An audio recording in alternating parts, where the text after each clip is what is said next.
नमस्कार दोस्तों, स्वागत है हमारे चैनल पे।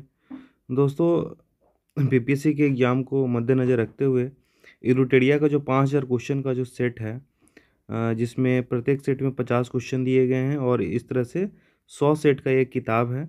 आप सभी लोग उससे परिचित होंगे, आपके पास होगा भी। तो उसी प्रैक्टिस सेट से मतलब उसी प्रैक्टिस सेट वाले बुक से एक-एक सेट को करते हुए आगे बढ़ेंगे, ताकि हमारे जो भी क्वेश्चंस हो जो सारे कवर हो जाएं। और ये सारे क्वेश्चन किसी न किसी एग्जाम में पूछे गए हैं। तो शुरू करते हैं पहले क्वेश्चन के साथ। दोस्तों, हमारा पहला क्वेश्चन है, भारत के साथ व्यापार करने का चार्टर महारानी एलिजाबेथ द्वारा कब दिया गया था? दोस्तों, इसका हो जाएगा 31 दिसंबर 1600 को। 31 दिसंबर 1600 को ही जी चार्टर महारानी एलिजाबेथ द्वारा दिया गया था, है ना। ये अधिकार पत्र था, इससे जो वो व्यापार कर सकते थे, है ना। तो दोस्तों, अगला क्वेश्चन है क्वेश्चन नंबर 2। भारतीय राष्ट्रीय आंदोलन के प्रारंभ से ही उग्र राष्ट्रवादियों का भी वर्ग था, निम्न में से कौन नहीं है? तो दोस्तों, हम लोग को पता ही है, लाल बाल पाल एक शॉर्टकट नाम आता है। इसमें अगर लाल की बात करें तो लाला लाजपत राय, पाल की बात करें तो बिपिन चंद्र पाल, और बाल की बात करें तो बाल गंगाधर तिलक। इसमें गोविंद रानडे नहीं होंगे। बढ़ते हैं दोस्तों अगले क्वेश्चन की ओर। क्वेश्चन नंबर 3 है हमारा, 1916 में कांग्रेस और मुस्लिम लीग के बीच लखनऊ समझौता हुआ, उसके कौन से परिणाम बाद में घातक सिद्ध हुए? तो दोस्तों, इसका आंसर हो जाएगा सी, कांग्रेस द्वारा मुसलमानों के प्रति संतुष्टिकरण की नीति का आरंभ, है ना। आगे बढ़ते अगले क्वेश्चन की ओर। क्वेश्चन नंबर 4 कह रहा है, व्यक्तिगत सत्याग्रह किस गवर्नर जनरल के काल में हुआ? तो लॉर्ड लिनलिथगो, है ना। व्यक्तिगत सत्याग्रह जो थे विनोबा भावे थे इसके पहले सत्याग्रही। तो ये लॉर्ड लिनलिथगो के समय में हुआ था। क्वेश्चन नंबर 5 कह रहा है दोस्तों, भारतीय राष्ट्रीय कांग्रेस की पूर्ववर्ती संस्थाओं में सबसे पहली और प्रमुख संस्था थी? तो हो जाएगा British India association.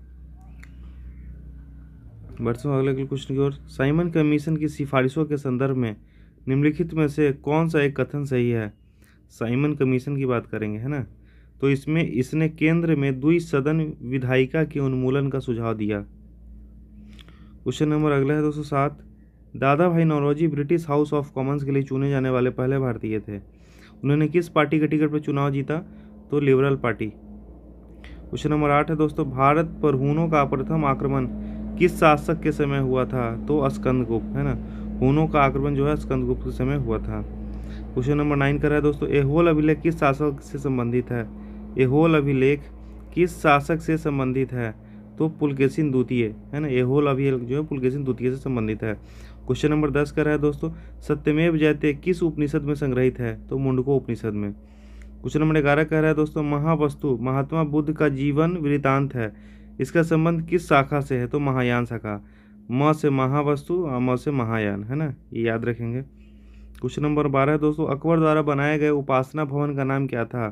Question number 12 कह रहा है, अकबर द्वारा बनाए गए उपासना भवन का नाम क्या था? तो इबादत खाना। क्वेश्चन नंबर 13 कह रहा है दोस्तों, सुप्रसिद्ध संगीतकार तानसेन और बैजू बावरा किसके शासनकाल में सुविख्यात थे? तो अकबर। क्वेश्चन नंबर 14 कह रहा है दोस्तों, न्यू कैसल पोर्ट जो दुनिया का सबसे बड़ा कोयला निर्यात बंदरगाह है, यह किस देश में है? तो ऑस्ट्रेलिया में है। न्यू कैसल पोर्ट जो है दोस्तों, ये ऑस्ट्रेलिया महादेश में है ना। क्वेश्चन नंबर 15 की बात करें तो, देशांतर रेखाओं के संबंध में कौन सही है? क्वेश्चन नंबर 15 कह रहा है, तो देशांतर के मध्य सर्वाधिक दूरी विषुवत रेखा पर होती है। ये बिल्कुल सही बात है दोस्तों। क्वेश्चन नंबर 16 की बात करें तो, उत्तर से शुरू कर दक्षिण की ओर नीचे दी गई पहाड़ियों का सही अनुक्रमण कौन सा है? तो दोस्तों, नल्लामलाई पहाड़ी, जावदी पहाड़ी, नीलगिरी पहाड़ी और अन्नामलाई पहाड़ी, है ना। नल्लामलाई सबसे ऊपर और अन्नामलाई सबसे लास्ट में। क्वेश्चन नंबर आगे देखते हैं दोस्तों 17 की ओर। निम्नलिखित में से कौन सी नदी अपने मार्ग बदलने के लिए प्रख्यात है? तो कोसी, ये बिहार में बहती है दोस्तों। क्वेश्चन नंबर अगर 18 की बात करें दोस्तों, क्वेश्चन नंबर 18 कह रहा है, किस मृदा प्रारूप में लोहे की अतिरिक्त मात्रा होने के कारण अनउर्वरक हो जाती है? तो लेटराइट मिट्टी। इसमें लोहा का मात्रा अधिक पाया जाता है दोस्तों। लेटराइट मिट्टी में ही काजू, है ना, काजू और भी जैसे मसाले वगैरह का इसमें उत्पादन होता है दोस्तों। ये खासकर ये साउथ में, है ना, केरल साइड में इसका मात्रा पाया जाता है ना, केरल, कर्नाटक और तमिलनाडु को बॉर्डर साइड में। क्वेश्चन नंबर 19 कह रहा है दोस्तों, प्रकाश के संबंध में कौन सा कथन सत्य है? तो उपरोक्त सभी हो जाएगा, है ना। यह एक विद्युत चुंबकीय तरंग है, यह एक कण प्रकृति का भी है और यह ऊर्जा का एक रूप भी है ना। ये तीनों सही हो जाएगा। क्वेश्चन नंबर 220 कह रहा है दोस्तों, बायोगैस संयंत्र में निम्नलिखित में से कौन सी प्रक्रिया होती है? तो किण्वन होती है ना, फर्मेंटेशन, आई थिंक इंग्लिश में बोलते हैं, हिंदी में इसको किण्वन बोलेंगे। क्वेश्चन नंबर 21 है, यह वर्ग में ऊपर से नीचे की ओर आने पर परमाणु के आकार बढ़ता है। एक वर्ग में, है ना दोस्तों, अगर हम पीरियोडिक टेबल की बात करें, है ना, तो अगर हम बात करें तो ऐसे याद करेंगे, जो इधर से लाइन होती है जिसको बोलते हैं हॉरिजॉन्टल लाइन, है ना, और ये वर्टिकल लाइंस होती है। तो हॉरिजॉन्टल लाइन क्लास में कितने पीरियड होते हैं? तो इसका जो पीरियड की संख्या कभी भी कम होती है ना, क्लास में 7 पीरियड होते थे, है ना, तो 7 पीरियड और ग्रुप 18 हो जाएंगे, है ना। तो ऊपर वाला ये जो हमारा हॉरिजॉन्टल लाइन है ये हो जाएगा ग्रुप, और जो वर्टिकल लाइन हो जाएगा ये हो जाएगा, ये पीरियड हो जाएगा, सॉरी ये पीरियड हो जाएगा, और ऊपर से जो नीचे आ रही है ये ग्रुप हो जाएगा, है ना। तो ऊपर से नीचे आने पर जो ये बढ़ता है। क्वेश्चन नंबर 22 की बात करें दोस्तों, वायुमंडल में प्रकाश की विसरण का कारण है? तो धूलकण के कारण जो है प्रकाश का विसरण होता है। क्वेश्चन नंबर 23 है, किसी भी यौगिक का ऑक्सीकरण संख्या क्या होता है? तो 0, है ना। यौगिक की बात करें तो आई थिंक इसको इंग्लिश में कंपाउंड बोलते हैं, है ना। कंपाउंड का जो ऑक्सीकरण संख्या होता है वो 0 होता है। क्वेश्चन नंबर 24 की बात करें तो सर्प विषरोधी सुई किस तत्व का एक यौगिक है? तो स्वर्ण यौगिक, है ना। सर्प विषरोधी सुई किस तत्व का एक यौगिक है? तो स्वर्ण यौगिक। क्वेश्चन नंबर 25 की बात करें, दाब का विमीय सूत्र है ना, दाब का, है ना, विमीय सूत्र है ML-1 T-2, है ना। इसका दोस्तों निकालना होता है, जैसे प्रेशर का होता है फोर्स अपॉन एरिया, है ना। तो अगर हम बात करें तो फोर्स का तो फार्मूला होता है दोस्तों, ये क्या ना, ये फोर्स जो होता है मास इंटू एक्सलरेशन होता है इसका, बटा एरिया, है ना। तो उस हिसाब से दोस्तों एक्सलरेशन का अलग निकलेगा, मास का। तो दोस्तों मास है यहाँ पे, तो अगर मास की जिक्र नहीं होता है तो 0 होता है, लेकिन यहाँ पे मास है तो यहाँ पे m हो जाएगा। लेंथ की बात करें L-1, तो एरिया जो होता है वो लेंथ जो होता है वो, इसलिए -1 हो जाएगा। और T-2 यहाँ पे एक्सलरेशन की बात करें तो A=V-U/T होता है दोस्तों, चेंज इन वेलोसिटी है। उस हिसाब से निकालने पे ये आता है ML-1 एंड T-2, तो इस तरह से हम निकाल सकते हैं। क्वेश्चन नंबर 26, जैव सेल क्या है ना। तो जैव सेल, जैविक सेल क्या है? तो हो जाएगा कोयला, कोयला जो है एक जैव सेल है। क्वेश्चन नंबर 27 की अगर बात करें तो याददाश्त का संबंध मस्तिष्क के निम्न में से किस भाग से है? तो सेरेब्रम, याददाश्त। भूख प्यास की बात करें तो वो हाइपोथैलेमस, लेकिन अगर याददाश्त की बात करें अगर दोस्तों तो सेरेब्रम हो जाएगा। क्वेश्चन नंबर 28 है दोस्तों, एक जीवाश्म पक्षी का नाम बताएं जो एक पक्षी की तरह दिखता है लेकिन सरीसृप के जैसी अन्य विशेषताएं होती है। तो आर्कियोपेरिक्टस, है ना, आर्कियोपेरिक्टस। क्वेश्चन नंबर 20 दोस्तों, क्वेश्चन 29 हो जाएगा, मानव शरीर में सर्वाधिक मात्रा में पाया जाने वाला तत्व कौन सा है? तो O2, है ना।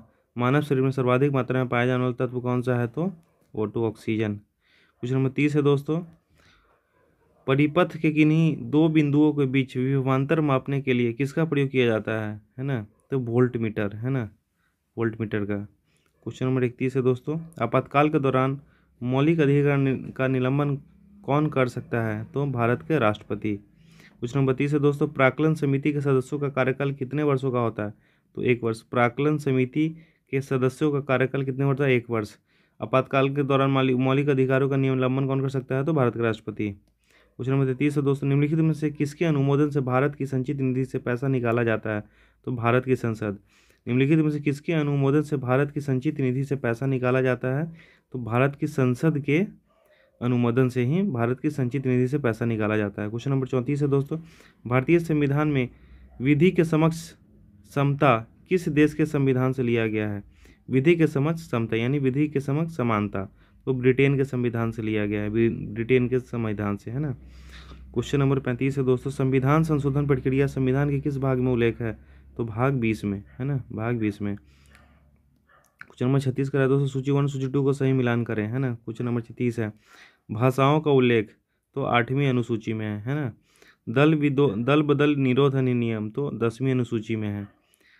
73वां संविधान संशोधन अधिनियम तो 11वीं अनुसूची में है। पंचायतों की बात है दोस्तों।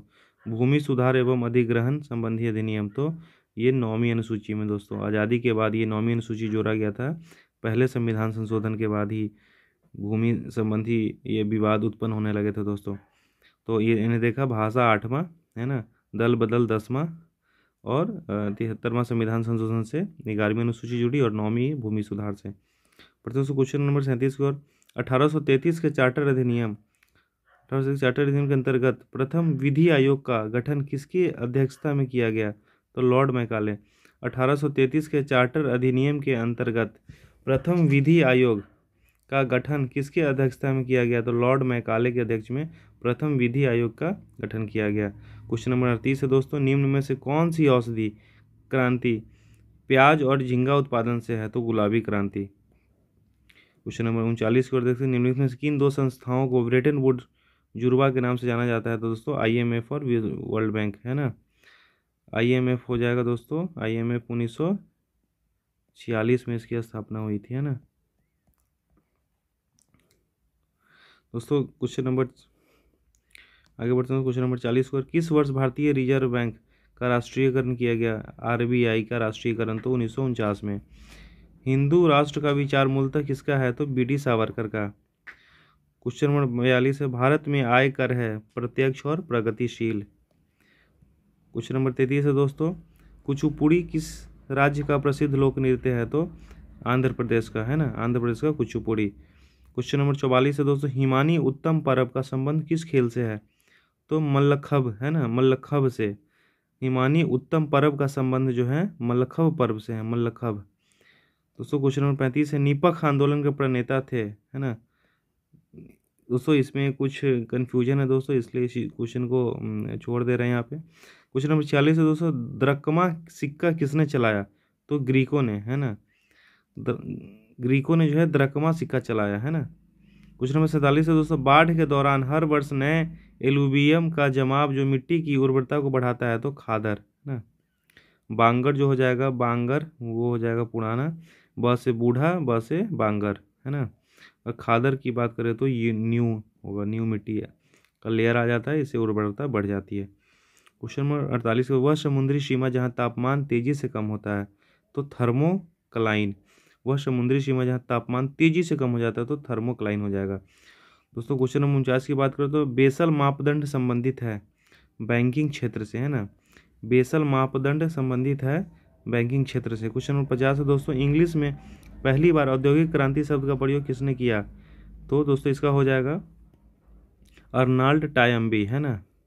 इंग्लिश में पहली बार औद्योगिक क्रांति इंडस्ट्रियल रिवॉल्यूशन शब्द का प्रयोग किया अर्नाल्ड टायम्बी है ना। Question number D Arnold Toynbee. I hope कि आपको ये पसंद आया होगा दोस्तों। ये 5000 क्वेश्चन दिए गए इस बुक में, और आई थिंक कि इन सारे क्वेश्चन को कर लेने से सारे जो पोर्शन है हमारे सोशल स्टडीज का जो सब्जेक्ट है वो सारे कवर हो जाएंगे। साइंस का भी इसमें क्वेश्चंस दिया गया है, तो आई थिंक सारे क्वेश्चन को ध्यान में रखते हुए हर एक सेट को बनाया गया है। आपको अच्छा लगा होगा। धन्यवाद दोस्तों। आप लाइक शेयर और सब्सक्राइब यूँ ही करते रहें, हमारा वीडियो यूँ ही देखते रहें। धन्यवाद।